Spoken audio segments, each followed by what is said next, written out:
Fala galera, tudo bem?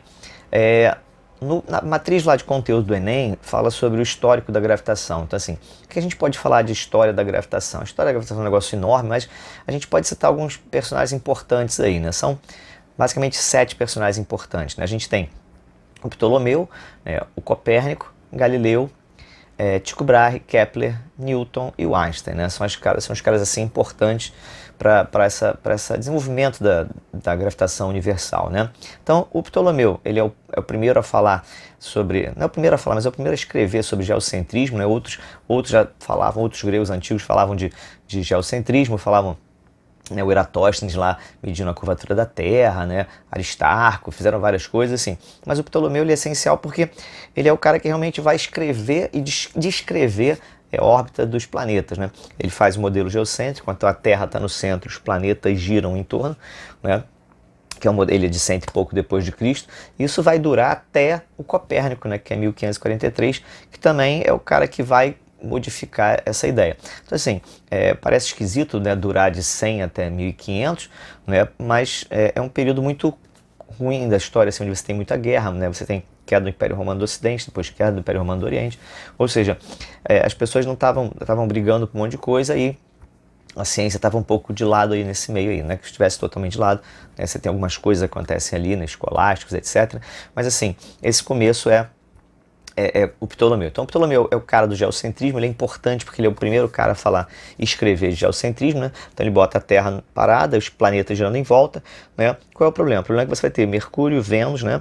E aí quando chega Sol, né, e Marte, quando chega em Marte, Marte vai fazer umas voltas, né, chamadas epiciclos e deferentes, né? Então fica um modelo bem esquisito, né? E aí, mas ele fica durando porque ele fazia boas previsões. E aí quando chega em 1543, o Copérnico escreve o livro dele. Copérnico publica no mesmo ano de sua morte, né? E aí tem várias histórias assim em volta disso, né, dizendo que ele publicou e pegou o livro e morreu e tal. Ninguém sabe se é verdade, lógico que não. Mas assim, as ideias de Copérnico não foram logo aceitas, né? O Copérnico, ele é o cara do heliocentrismo, ou seja, ele bota o Sol parado e aí bota os planetas girando em volta, né? Mas não acerta perfeitamente porque ele bota órbitas circulares. Isso quer dizer, o modelo de Ptolomeu, que embora fosse esquisito, era mais funcional do que o do Copérnico. O Copérnico ele tinha essas órbitas circulares que às vezes furavam. Então, no comparativo, o do Ptolomeu acaba saindo melhor, né? E aí, mas é uma ideia já de, poxa, a Terra está rodando em volta do Sol. Aí você tem Galileu. Galileu é o cara que faz inúmeras coisas, né? Galileu passa a vida na ciência e tal. Em relação, ele não inventou o telescópio, né, mas ele aprimorou o telescópio. Galileu descobre, vê as fases de Vênus, né, vê que Vênus tem fases como deveria ter a Lua, né, como a Lua tem fases. E aí, pelo modelo dele, se o Sol estivesse rodando, as fases não seriam desse jeito, ou seja, Vênus parecia maior quando estava mais perto, menor quando estava mais longe, que seria Lua nova e Lua cheia equivalente, né? E isso não era coerente com a Terra, com ele rodando em volta da Terra, né? Então ele vê isso, ele vê as luas de Júpiter, né? Ou seja, se tem alguma coisa girando em volta de Júpiter, não quer dizer que está todo mundo girando em volta da Terra. Ele vê crateras na Lua, então ele tem muita coisa e a ideia dele era a Terra deve estar andando, né? Então Galileu, assim, ele é importante por isso, né, para essas descobertas aí, que ajuda a ratificar essa ideia da Terra estar rodando. E aí tem a história lá da igreja, que a igreja não concorda com isso e tal, né, achava que isso era ruim, e Galileu só vai ser perdoado bem depois, né.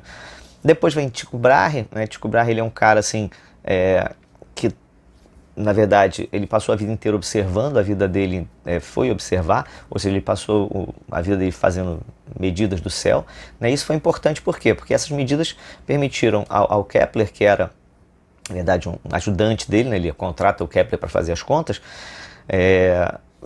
fazer as leis de Kepler, né? Então, assim, o Tycho Brahe ele é importante para a história da ciência porque ele foi o cara que fez as medidas, ele tinha mapeado um céu muito bom, né? E aí permitiu ao Kepler ver, né, que, por exemplo, as órbitas não eram circulares, mas eram elípticas, né, porque ele tinha essas medidas. Essas medidas também só vão funcionar a partir do momento que o Tycho Brahe morre, né, e o Kepler pega essas medidas e aí depois acaba fazendo as leis dele. O Kepler ele é importante pelas próprias leis, Newton é importante pela lei da gravitação, E o Einstein é importante porque ele modifica a ideia de tudo que você tinha de gravitação. Né? Já aí bem depois, né? Newton é 1680, 1687, para ser, né?